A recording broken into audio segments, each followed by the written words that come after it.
Brought to you bye रजनीगंधा।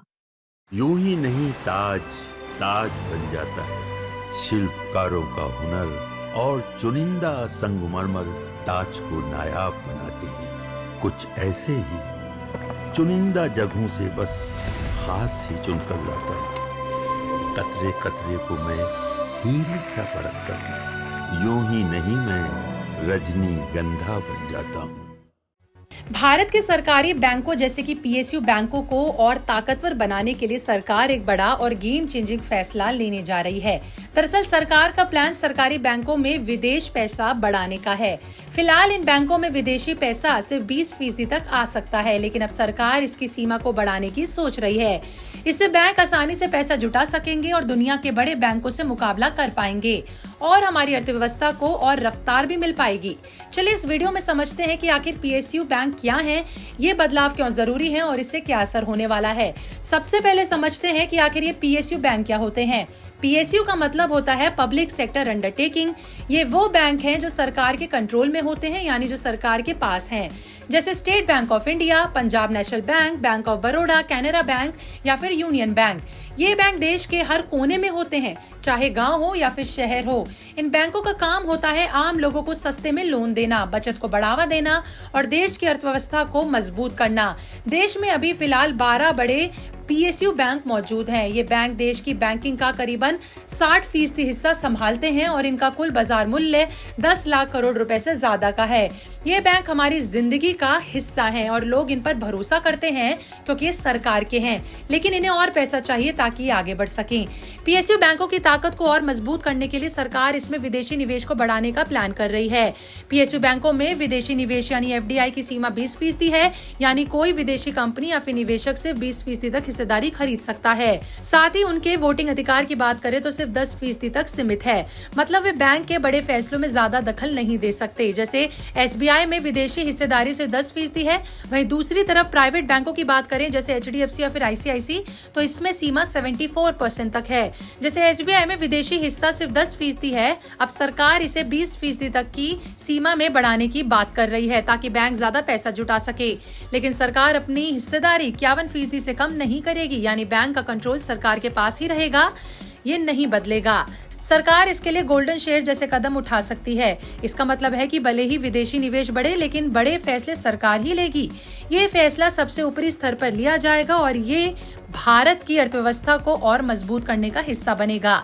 सरकारी बैंकों में विदेशी निवेश सीमा को बढ़ाना बेहद जरूरी है।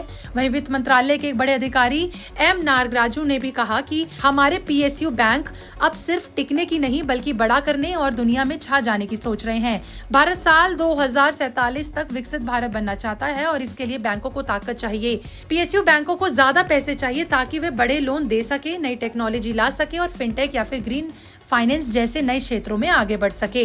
देखिए, भारत की तेजी से बढ़ती अर्थव्यवस्था और बुनियादी ढांचे में निवेश इसे विदेशी निवेशकों के लिए आकर्षक बनाता है। यानी कुल मिलाकर भारत के पीएसयू बैंक को दुनिया के टॉप बैंकों जैसे जेपी मॉर्गन या फिर एचएसबीसी से टक्कर लेने के लिए ढेर सारा पैसा चाहिए। अभी पीएसयू बैंक को पूंजी जुटाने में दिक्कत होती है क्योंकि विदेशी निवेश की सीमा कम है, लेकिन जैसे ही बढ़ेगी तो बैंकों में अच्छी खासी पूंजी जुट जाएगी। भारत की तेजी से बढ़ती अर्थव्यवस्था, बुनियादी ढांचे में बड़ा निवेश और पीएसयू बैंकों का हालिया शानदार प्रदर्शन उन्हें विदेशी निवेशकों के लिए आकर्षक बनाता है। वहीं केयरेज रेटिंग की एक रिपोर्ट कहती है कि भारत का बैंक क्रेडिट जीडीपी अनुपात अभी कम है, यानी लोन देने की बहुत गुंजाइश है। विदेशी पैसा इसे और बढ़ा सकता है। अब बात करते हैं कि बदलाव के असर डालने वाले हैं। सबसे पहला तो होगा बैंकों की ताकत बढ़ेगी। ज्यादा पैसा आएगा तो बैंक ज्यादा लोन दे पाएंगे। इससे छोटे बिजनेस, किसान और आम आदमी आसानी से लोन ले पाएंगे। दूसरा असर होगा अर्थव्यवस्था को फायदा मिलने पर।